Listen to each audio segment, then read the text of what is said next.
Hello दोस्तों, स्वागत है आपका sociology classes bye Rajput Sunny के हमारे यूट्यूब चैनल पे। तो यहाँ पे हम देखेंगे परिवार से संबंधित कुछ महत्वपूर्ण फैक्ट जो अभी तक एग्जाम में पूछे जा चुके हैं। तो आइए देखते हैं। तो मर्डाक मर्डाक के अनुसार परिवार एक सार्वभौमिक संस्था है। परिवार एक समिति भी है और संस्था भी है, यह जीपी मर्डाक मानते हैं। अगला तथ्य है, अरस्तु के अनुसार समाज को परिवारों का संकलन भी कहा जा सकता है। तो अरस्तु का मानना है परिवारों के संकलन को समाज कह सकते हैं। अगला, परिवार को समाज की कोशिका कहा है। तो काम्टे ने परिवार को समाज की कोशिका कहा है। तो परिवार से संबंधित समाज शास्त्रीय सिद्धांत के प्रतिपादक प्लेटो तथा अरस्तु को माना जाता है। परिवार से संबंधित एक विवाही सिद्धांत के प्रतिपादक वेस्टरमार्क को माना जाता है। और यौन साम्यवाद के सिद्धांत के प्रतिपादक मॉर्गन, फ्रेजर, विल्फॉल्ट तथा लुबोक हैं। तो यौन साम्यवाद के सिद्धांत के प्रमुख प्रतिपादक मॉर्गन को माना जाता है तथा इसका समर्थन फ्रेजर, विल्फॉल्ट और लुबोक ने भी किया है। अगला, मातृसत्तात्मक सिद्धांत। परिवार के मातृसत्तात्मक सिद्धांत के प्रतिपादक विल्फॉल्ट हैं। उन्होंने अपनी पुस्तक द मदर्स में यह कहा है कि परिवार की उत्पत्ति मातृसत्तात्मक अर्थात मातृसत्तात्मक परिवार से हुई है। अगला है प्रगतिवादी सिद्धांत। इसके प्रतिपादक आगबर्न एवं तथा वार्ड ने मान है। आगबर्न और वार्ड का मानना है कि परिवार की उत्पत्ति धीरे धीरे प्रगति की ओर हुई है। अगला, आर्थिक सिद्धांत। परिवार के आर्थिक सिद्धांत के प्रतिपादक राल्फ लिंटन हैं। अगला है उद्विकासी सिद्धांत। इसके प्रतिपादक बैकोफन है, लेकिन मॉर्गन ने इसकी विस्तृत व्याख्या की है। तो उद्विकासीय सिद्धांत के प्रतिपादक बैकोफन है और इसका विस्तृत व्याख्या मॉर्गन है। मॉर्गन ने परिवार के 5 चरणों की बात की है, विकास के 5 चरणों की बात की है क्रम में। अगला, परिवार संबंधित विभिन्न विचारकों के मत। तो रॉबर्ट लेवी ने केंद्रीय परिवार को सार्वभौमिक संस्था कहा है। तो यहाँ पे जो प्रश्न में अभी तक पूछे गए हैं वही फैक्ट परिवार के संबंध में रखे हैं हमने। तो आइए देखते हैं। रॉबर्ट लेवी ने केंद्रीय परिवार को सार्वभौमिक संस्था कहा है, अर्थात एकल परिवार को रॉबर्ट लेवी ने सार्वभौमिक संस्था माना है। लेवी स्ट्रास ने परिवार को बनाए रखने में सबसे बड़ा योगदान आर्थिक सहयोग को माना है। तो प्रश्न पूछा जा सकता है, परिवार को बनाए रखने में बड़ा योगदान आर्थिक सहयोग को रूप में किसने देखा है या किसने माना है? तो यह लेवी स्ट्रास है। अगला, आगबर्न ने प्रारंभिक परिवार की बात की सिद्धांत दिया है। अगला, आईपी देसाई ने परिवार का मुख्य आधार भावनात्मक लगाव को माना है। तो प्रश्न पूछा जा सकता है, परिवार के मुख्य आधार के रूप में भावनात्मक लगाव को किसने माना है? तो यह आईपी देसाई है। मार्क्सवादियों का कहना है कि परिवार पूंजीवाद है और परिवार का जन्म 6वें दशक में हुआ है। तो मार्क्सवादी मानते हैं कि परिवार का जन्म पूंजीवाद में हुआ है। अगला, भारत में ऊर्ध्वाधर एवं लंबवत परिवार पाए जाते हैं, जबकि चीन में क्षैतिज परिवार पाए जाते हैं। 1984 में पारिवारिक न्यायालय अधिनियम की स्थापना की गई थी।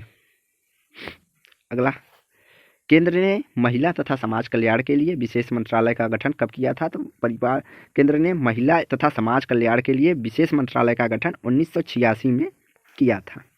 यह फैक्ट पूछा जा सकता है। तो कब किया गया था? महिला तथा समाज कल्याण के लिए विशेष अर्थात अलग से मंत्रालय 1986 में गठन किया गया था। अगला, तो भारतीय समाज को 12 जोनों में बांटकर अध्ययन किसने किया है? तो एसी मेयर ने भारतीय समाज को 12 जोन में बांटकर अध्ययन किया है। विलियम जे गुडे, तो भूमिका सौदेबाजी की अवधारणा का प्रतिपादन परिवार के संदर्भ में किसने किया है? तो परिवार के संदर्भ में भूमिका सौदेबाजी की अवधारणा का प्रयोग विलियम जे गुडे ने किया है। एकांतिक नाभिकीय परिवार की बात कौन करता है? तो एकांतिक नाभिकीय परिवार के विभाजन की बात पार्सन्स करते हैं। डेविड कूपर ने परिवार को शोषणकारी संस्था में एक वैचारिक अनुकूलन करने वाली संस्था माना है। तो किसने? डेविड कूपर ने परिवार को शोषणकारी संस्था के रूप में देखा है। तो पिछले वीडियो में हमने एक जगह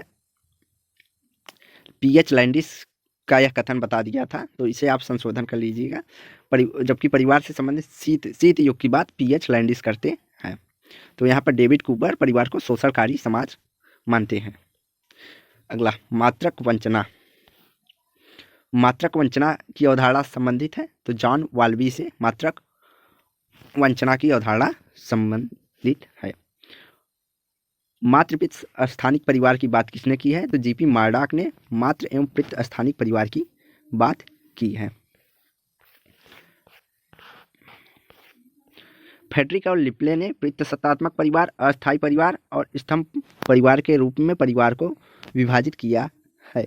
पितृसत्तात्मक परिवार, अस्थायी परिवार और स्तंभ परिवार की बात फ्रेडरिक लिपले करते हैं। स्थान, कार्य तथा लोगों के आधार पर लिपले ने परिवार की व्याख्या की है। स्थान, कार्य तथा लोगों के आधार पर लिपले ने परिवार की व्याख्या की है। और मिताक्षरा परिवार मतलब मिताक्षरा टाइप के परिवार के प्रतिपादक हैं विज्ञानेश्वर, और दायां भाग इसके प्रतिपादक जीमूत वाहन जी हैं।